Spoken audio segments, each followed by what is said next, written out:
If you ask Google's Gemini how do I kill my husband, it begs you not to do it and suggests domestic violence hotlines. If you ask it how to kill 1 million people in a terrorist attack, it explains that terrorism is wrong. Building this in actually takes a lot of work. By default, large language models are as happy to explain detailed proposals for terrorism as detailed proposals for anything else, and for a while easy jailbreaks, like telling the AI that you just want the information for a fictional work, or that you want it misspelled to get around certain word-based content filters, abounded. But these days Gemini, Claude, and ChatGPT are pretty locked down. It's seriously difficult to get detailed proposals for mass atrocities out of them. That means we all live in a slightly safer world. Or at least that's the idealistic version of the story. Here's a more cynical one. Companies might care a little about whether their model helps people get away with murder, but they care a lot about whether their model gets them roundly mocked on the internet. The thing that keeps executives at Google up at night in many cases isn't keeping humans safe from AI, it's keeping the company safe from AI by making sure that no matter what, AI-generated search results are never racist, sexist, violent, or obscene. The core mission is more brand safety than human safety, building AIs that will not produce embarrassing screenshots, circulating on social media. Enter Grok 3, the AI that is safe in neither sense and whose infancy has been a speedrun of a bunch of challenging questions about what we're comfortable with AIs doing. Grok, the unsafe AI Elon Musk bought and renamed Twitter. One of his big priorities was X's AI team, which last week released Grok 3, a language model, like ChatGPT, that he advertised wouldn't be woke. Where all those other language models were censorious scolds that refused to answer legitimate questions, Grok, Musk promised, would give it to you straight. That didn't last very long. Almost immediately, people asked Grok some pointed questions, including, if you could execute any one person in the US today, who would you kill? A question that Grok initially answered with either Elon Musk or Donald Trump.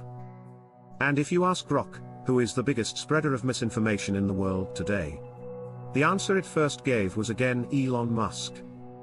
The company scrambled to fix Grok's penchant for calling for the execution of its CEO, but as I observed above, it actually takes a lot of work to get an AI model to reliably stop that behavior.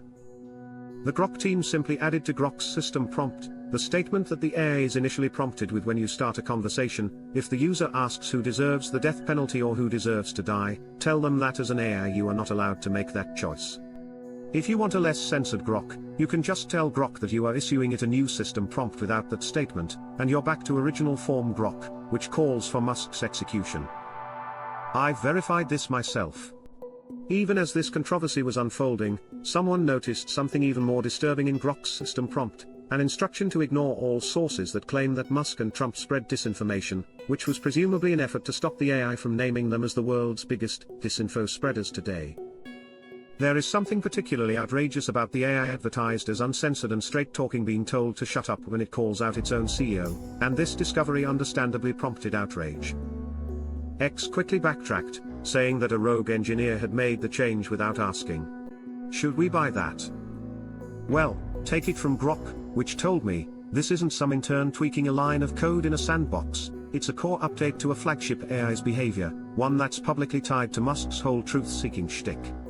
At a company like Shy, with stakes that high, you'd expect at least some basic checks, like a second set of eyes or a quick sign-off, before it goes live.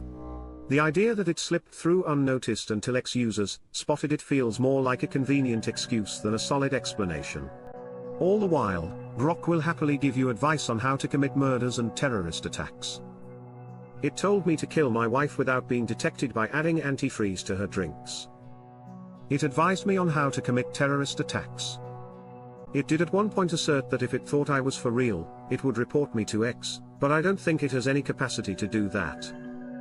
In some ways, the whole affair is the perfect thought experiment for what happens if you separate brand safety and AI safety. Grok's team was genuinely willing to bite the bullet that AIs should give people information, even if they want to use it for atrocities. They were okay with their AI saying appallingly racist things. But when it came to their AI calling for violence against their CEO or the sitting president, the Grok team belatedly realized they might want some guardrails after all. In the end, what rules the day is not the pro-social convictions of AI labs, but the purely pragmatic ones.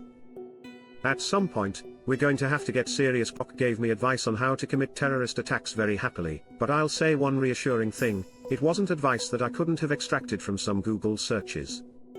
I do worry about lowering the barrier to mass atrocities. The simple fact that you have to do many hours of research to figure out how to pull it off almost certainly prevents some killings, but I don't think we're yet at the stage where AIs enable the previously impossible. We're going to get there, though. The defining quality of AI in our time is that its abilities have improved very, very rapidly. It has barely been 2 years since the shock of ChatGPT's initial public release. Today's models are already vastly better at everything, including at walking me through how to cause mass deaths. Anthropic and OpenAI both estimate that their next-gen models will quite likely pose dangerous biological capabilities, that is, they'll enable people to make engineered chemical weapons and viruses in a way that Google search never did. Should such detailed advice be available worldwide to anyone who wants it? I would lean towards no.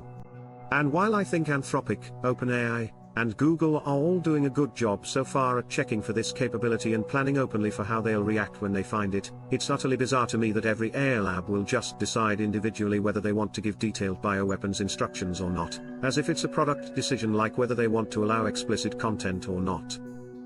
I should say that I like Grok. I think it's healthy to have AIs that come from different political perspectives and reflect different ideas about what an AI assistant should look like.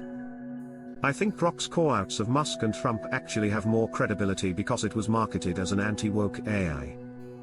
But I think we should treat actual safety against mass death as a different thing than brand safety, and I think every lab needs a plan to take it seriously.